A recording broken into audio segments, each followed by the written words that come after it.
एक स्टोरी से शुरुआत करता हूं मैं, बहुत काम की स्टोरी है आपके लिए और बहुत इंटरेस्टिंग स्टोरी है।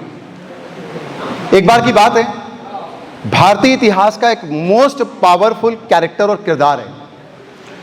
इतना पावरफुल किरदार है, इसको मैं क्यों पावरफुल किरदार बोलता हूं, इसको ना भारतीय इतिहास में कहीं बताया नहीं गया है, हर जगह छुपाया गया है। पर जितना इसको छुपाया और दबाया गया है उतना वो उभर के सामने आया है। उस किरदार और कैरेक्टर को ना तो किसी सिलेबस की किताबों में रखा गया, राइट, ना किसी दादा दादी की कहानियों में शामिल किया गया। फिर भी अगर आज आप 8 साल के बच्चे से भी उस किरदार के बारे में अगर पूछोगे ना तो मालूम चल जाएगा कि वो उस किरदार को जानता है, उसकी शर्माहट को देख करके। क्योंकि उस किरदार का नाम क्या मालूम है? मजनू। क्यों, नाम तो सुना ही होगा। देखो इस किरदार को कितना छुपाया गया और उसके बावजूद हमारे देश का हर 8 साल का बच्चा इसका नाम जानता है। क्यों, क्या बात रही होगी? आज उसकी लाइफ से जुड़ी हुई मैं आपको बहुत मोटिवेशनल और इंस्पायरिंग स्टोरी सुना रहा हूं, जिसमें हमको जो सीखना है वो हमको सीखना है। हमको हर किस्सों में अपने लिए पॉजिटिव ढूंढ करके उसको एक्सेप्ट करना है, ग्रहण करना है। एक बार की बात है, हम सब में से कोई नहीं जानता कि एग्जैक्टली मजनू के साथ क्या हुआ था, पर हम सब ने जो सुना मैं आपके साथ वो शेयर कर रहा हूं। हम लोगों ने सुना कि वो किसी के प्यार में पागल हो गया था, लैला के। उसको फाइनली लैला मिली नहीं, कपड़े वपड़े फाड़ करके ऐसी पागलों की तरह भटकते रहता था इधर उधर। लोग उसको दौड़ाते, वो दौड़ते ही रहता था, लोग उसको पत्थर मारते।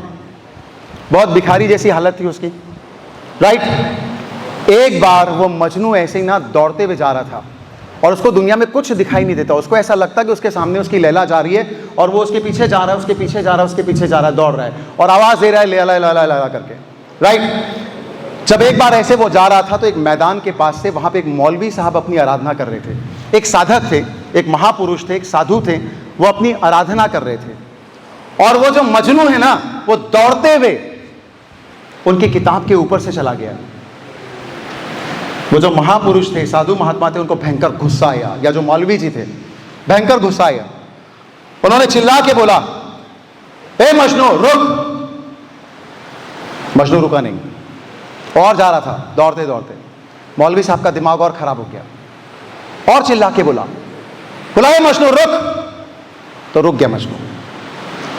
मजनू ने पलट के देखा तो मौलवी साहब ने बोला, क्या तू एक तुच्छ लड़की के प्यार में इतना अंधा हो गया है, पागल हो गया है कि तुझे ये मजहब, तुझे ये साधना, तुझे ये आराधना, तुझे ये इबादत और तुझे धर्म और मजहब की किताबें भी दिखाई नहीं देती और तू उनके ऊपर से चला गया। अब जो मजनू ने जवाब दिया ना, वो जिंदगी में हम सब के लिए बहुत इंस्पायरिंग है, ध्यान से सुनिएगा। मजनू ने जवाब दिया कि हाँ मौलवी साहब, और एक तुच्छ लड़की के प्यार में मैं इतना पागल हो गया कि मेरे को इस दुनिया में कुछ दिखाई नहीं था। मेरे को सिर्फ मेरी लैला दिखाई देती, सामने से ऐसा लगता है लैला जा रही है और मैं उसके पीछे भाग रहा हूं। एक तुच्छ लड़की के प्यार में मैं इतना पागल हो गया कि मेरे को कुछ दिखाई नहीं देता। पर आप मौलवी साहब, आप तो सर्वशक्तिमान की, परमात्मा की, उस आराध्य की, ईश्वर की आराधना कर रहे थे, आपको दिखाई कैसे दिया कि मैं आपकी किताब के ऊपर से चला गया? इसका मतलब आपकी भक्ति में कंसंट्रेशन नहीं है।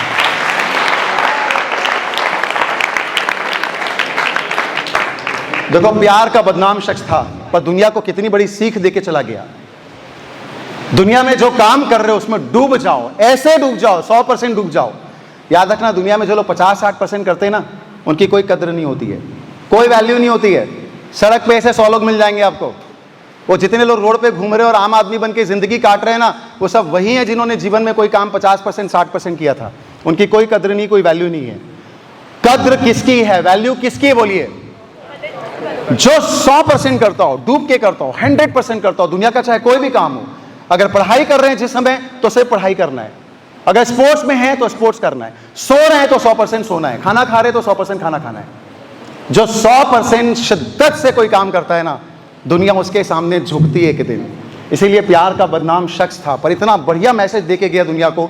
और उस मैसेज को मैं 2 लाइनों में आपको बताता हूं कि भक्ति कर तो ऐसी कर, भक्ति कर तो ऐसी कर जो प्रभु को रिझाए। आपको मालूम है, लाइनें सुनाने का एक अंदाज होता है तो सुनने का भी एक अंदाज होता है। हाँ, पुराने लोग जानते हैं, वेरी गुड। भक्ति कर तो ऐसी कर जो प्रभु को रिझाए। और तू क्या मिलने जाए प्रभु से, प्रभु खुद तुझसे मिलने को आए, तो कोई बात है।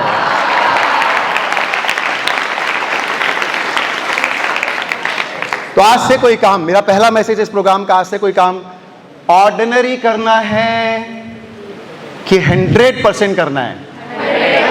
कितने लोग 100% करना चाह रहे हैं कोई भी काम आज के बाद से? Very good.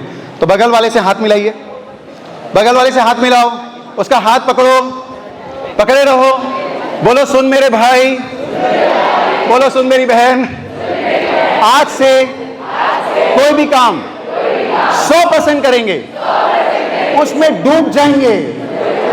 वेरी गुड, जोरदार ताली आप सबके लिए, क्या बात है।